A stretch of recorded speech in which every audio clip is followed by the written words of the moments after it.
Hello everyone, we are back to you live from COP TV at Sharm el-Sheikh here in Egypt. 2 weeks ago, the UK handed over COP presidency to Egypt as the world leaders traveled to meet here in Sharm el-Sheikh. Today at the conference is the solution day, but still some questions remain about how to build on the pledges that agreed in Glasgow. And to get a further insight about this topic, I'm glad to have here at the studio with me Peter Hill, CEO of COP26. Welcome, Peter. Thanks. Hi, it's good to be here. Peter, today is the solution day at the COP. And what do you think are the most impactful, realistic solutions to tackle climate change? Well, look, it's always invidious to choose one, so I might give you a couple. If I was going to choose one, I would say decarbonising the power system is front and centre, because what we've learned over the last 10 years is all our projections about what renewables, batteries, grids can do, they were all wrong.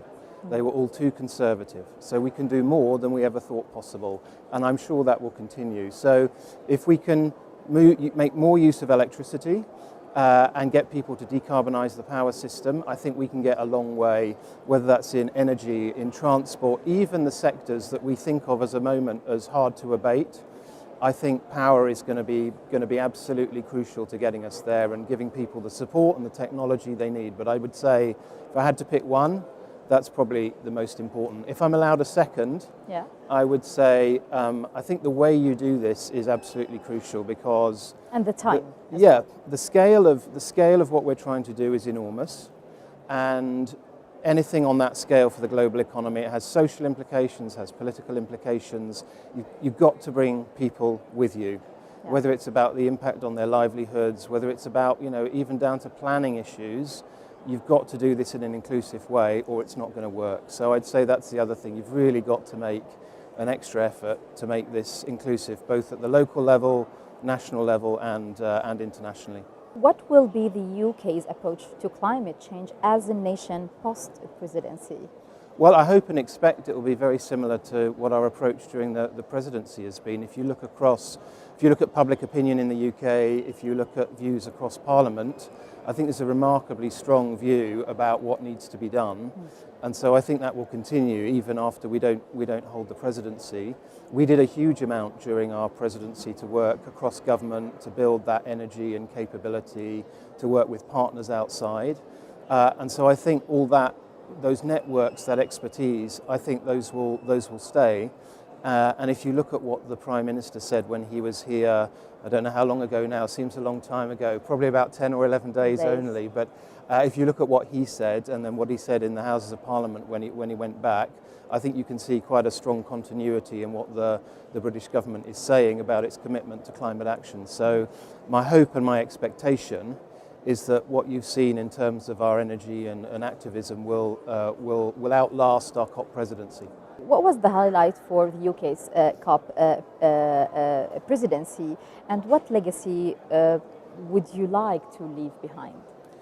Well, look, I think the honest truth for anyone who's run a COP presidency is that the highlight is when the gavel comes down and when the negotiated elements start getting concluded, because there's a lot of weight on a presidency, a lot of expectation, and when that gavel, that little hammer, starts to come down at the end, it's an enormous sense of satisfaction and relief. And I remember in Glasgow, as we went through the negotiated issues and we saw those delegations who'd been closely involved in them, sorry, getting rid of this fly, we saw those delegations who'd been most closely involved in them celebrating, crying, cheering, hugging each other in the room. This is a human process, and so to see them so enthused, and the relief for the presidency, I think, was palpable. In terms of what legacy we want to leave, I would say, we need to think about the context we were operating in. So my own view is there is no doubt about the destination that we're heading for. The world is heading for a net zero economy. The doubt is about the pace. And that's what Glasgow had to grapple with, which is how do we focus people on what has to happen between now and 2030 to keep 1.5 alive. So I think the focus we brought to that was really important and I think will outlive us. I also think the focus we brought to the finance issues, not just to the question which is so important of the 100 billion, but to the scale of finance that is needed. And I think we've seen some of that follow through. How are we going to mobilize the very large volumes of finance that are needed in order to deliver?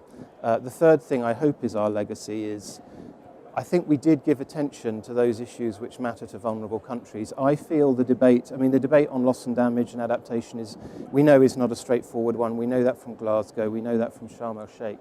But I do feel the quality of that debate has changed fundamentally, and we're having a discussion today that would not have been possible 2 years ago.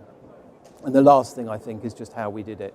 So I think there were questions about what this process is for. We hadn't managed to resolve the negotiating issues from Paris. There were a lot of voices outside the room saying this process doesn't work.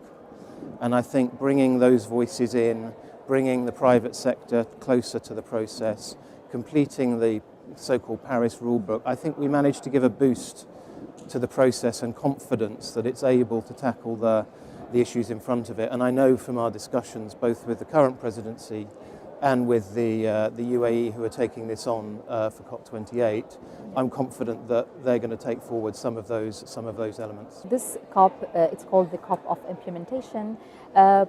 What you hope to see in the upcoming 2 days at the end of this COP, and as you mentioned, what we should really look at on COP28? Well, look, there's a lot still in play. I think we're not as far advanced as we want to be. I think there's going to be a lot of tired negotiators over the next couple of days, but that's, as you know, how COPs work.